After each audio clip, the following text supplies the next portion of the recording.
Chers frères et sœurs, loué soit Jésus-Christ.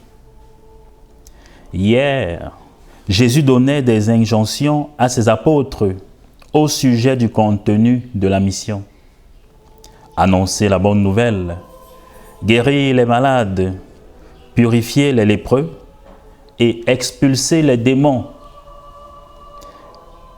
Et attirer ainsi leur attention sur l'attitude devant justement animer tout envoyé de Dieu, celle de la gratuité dans le service. Aujourd'hui, son discours est d'un autre ordre. Cela, en effet, se vérifie à travers un changement important qui s'opère, notamment à l'entame du texte de Matthieu, c'est-à-dire au verset 16, qui dit, je cite, « Voici que moi, je vous envoie comme des brebis au milieu des loups.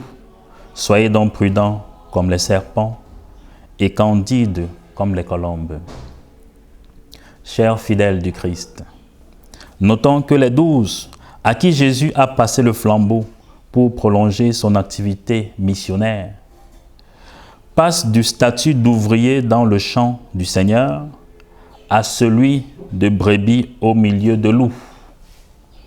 L'image de la brebis renvoie à la précarité, voire à la fragilité humaine face au loup qui, pour sa part, connote les puissances du mal à l'œuvre dans le monde.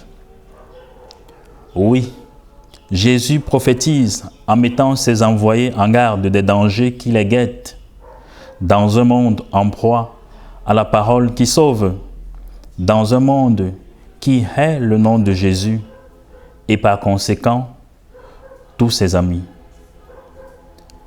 Chers fidèles du Christ, la situation des apôtres au temps du Fils de l'homme demeure la même et peut-être pire.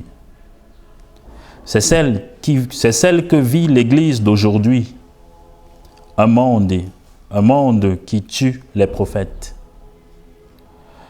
Mon frère, ma sœur, le Christ ne te laisse pas comme un orphelin abandonné à lui-même ou à elle-même. Comme aux apôtres, il nous confirme de la présence de l'Esprit Saint, le Paraclet qui assurera notre défense en temps de crise. Elle est vraie, cette parole. Le salut est intimement lié à la persévérance. Car il ne peut exister de gloire sans souffrance.